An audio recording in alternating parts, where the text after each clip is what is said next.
Now, with the government being shut down for quite some time now, we've been seeing different government organizations being shut down or cut off or at least being diminished, which has caused SNAP benefits or EBT or food stamps, whichever, whichever status symbol you want to call that, is getting cut off. So people are scavenging around these dumpsters through the alleys.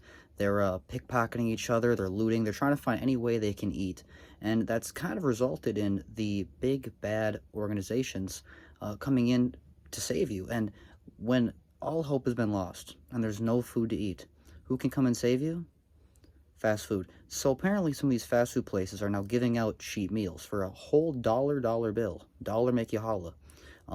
You can get a kids meal for that price, which honestly is a pretty good deal because most of these fast food places, just like everything in life, has gone up in price. So let's actually check out what this is looking like and what this meal is seems to be. Okay, I just heard that you guys were offering like $1 meal deals for the people that have lost their SNAP benefits, and I was just wondering if it's true. Yeah, it's a $1 meal. Oh, sweet. Okay, so what exactly does that, come with? That's kind of like a kid's meal, but you just don't get the cookie with it. Okay, no, that's totally fine. Now, because I have my daughter, am I allowed to get 2 of those? Yeah. Perfect. I just have to... Yeah, that's fine. All right, perfect. That is not a bad deal for $1. Now for $1, even here in America, that's not that bad. I really don't think you can beat that. I think I would enjoy that, and especially if you have, kids and stuff. I mean, shout out to you. Now, is this healthy? Definitely not. Is this something I suggest you eat every day? Definitely not. But this is something that most Americans or most people find themselves eating every day or commonly, possibly even every single meal throughout the day. Yeah, let's be honest, we're all doing it because we're all surviving off of these McDonald's apps, the McDonald's Monopoly app, and whatever else you can find to gamble your way to success, which is never really working. So really, when it really breaks down, this is insane that this is really what it comes down to, is that we have to rely on these cheap discounts that, how long is this going to last? You think Carl's Jr. is profiting off of this? I mean, in reality, they probably cost him like 25 cents to make this entire meal if you really break down the bulk items that they probably cost. But I wonder if more fast food places are going to be doing this. Now, I do understand, I've read a lot of your guys' comments. A lot of you guys have many mixed opinions regarding the whole EBT system, food stamps, and overall helping the poor. And I do understand that definitely is a sketchy subject and that it definitely has many different angles to be touched on. But when we see our president, I'm not saying I'm necessarily against any president. If you ask me about politics, I don't really try to touch on commonly on the channel, but I do understand that a lot of my, different topics kind of result in political related, as you can say, discussions. The sentiment is related around politics, even though it's not straight political talk. I think that both sides, red or blue, are all working on the same team. It really is rich versus the poor. So when you see Donald Trump making a ballroom in the White House and he's doing all this other stuff, they're having these insane parties that looks like kings and queens, which never really changed. And the peasants like us are getting our food stamps cut off. I'm not on food stamps. I actually tested out trying to get food stamps for a video a while ago. I didn't get approved, even though I got paid in the system for who knows how long.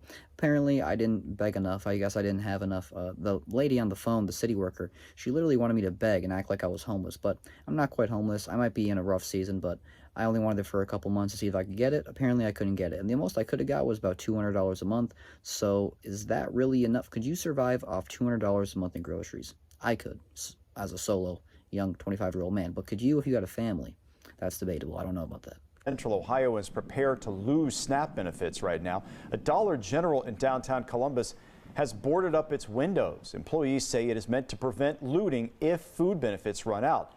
This is what it looks like right now at that location there on South High Street. Employees told us the store will remain open. This federal judge has said that the Trump administration has to pay the full month of benefits in November, as opposed to the 50% or partial payments that the Trump administration initially said it was going to pay out. I want to read you part of the ruling from this federal judge who said there was irreparable harm done here. They said last weekend SNAP benefits lapsed for the first time in our nation's history. This is a problem that could have and should have been avoided.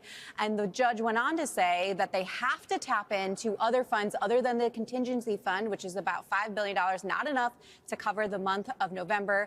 The judge now saying the administration has to find other ways to pay out the full month. What's unclear, though, Hallie, is how quickly people can get these benefits, because there are administrative logistical delays to really getting those benefits actually loaded on people's cards. But no less, a big development, crucial win for people who rely on that food assistance in America. Now, a very common thing that seems to happen, at least over the course of the last couple of years, when these big epidemics or these big problems that happen, people end up just resorting to the worst case scenario: looting, stealing, rioting. They start blowing up their towns and, destroying businesses that honestly have nothing to do with the cause at hand. But if you can just release your anger in any way, you'll try to. And, some people, I guess we had the whole, cop precinct, the police precinct, that did get burned down. That was a thing. But the majority of the time, it's just these innocent business owners, small mom and pop shops, who get their entire dreams, decades of work, just crushed and taken away from them. And insurance only covers so much. So when you really end up looting, you're not really sticking it to the man like you think you are.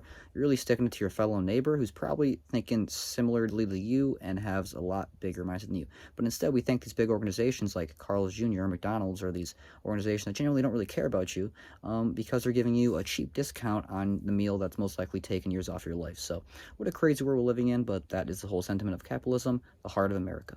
What I got at a church food pantry. So I got lots of bags of rice.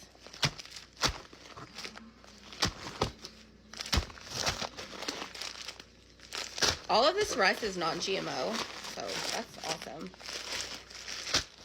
8 bags of non-GMO rice. Then I got some of these whole wheat panini noodles. I just brought like a couple packages out, but they gave me an entire box full of them. It's a lot.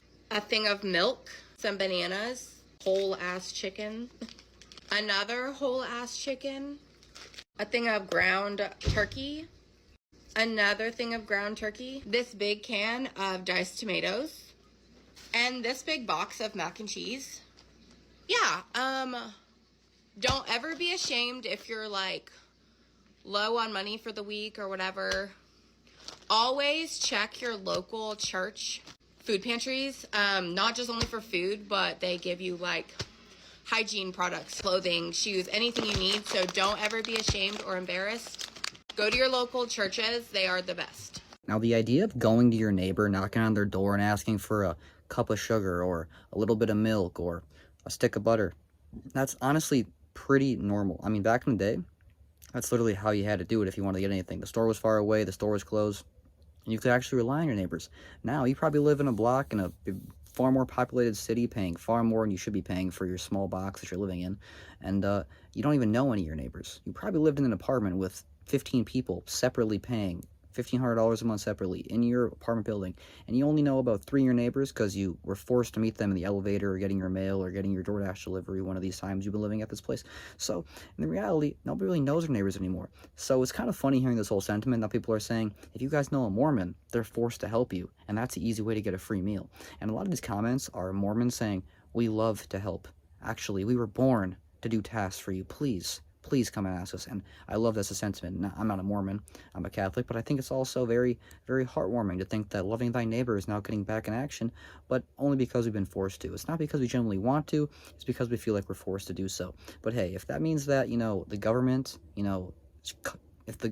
if what it takes is the government cutting off funding and people realize they can't rely on the people in charge to create more of a community base again, maybe that's what it takes. I mean, villages always seem to be a lot more connected than these big cities, so we'll see how this goes, I guess, right? That's going to wrap up another discussion from a starving kid in America. If you personally have any different thoughts, opinions down below in the comments, if you personally have any other thoughts, opinions, feel free to leave them down below in the comments. And a huge shout out to handful of you guys checking out these videos daily, and an even larger shout out to handful of you guys checking out those links down below in the description, keeping me fed, keeping me off the streets, and keeping these videos pumping out daily. I more than appreciate you guys. You guys go more than above and beyond to support me, and I always will show my gratefulness. Anyway, hope you guys enjoyed this one. Hope you guys have been eating lately. Feel free to, get all those ramen noodles in. Feel free to get all those food shelf stays in. And if you have a Carl's Jr.'s, go and get your $1 kids meal. So, God bless. See you in the next one. Hope you enjoyed. It's kind of for me today, so bye.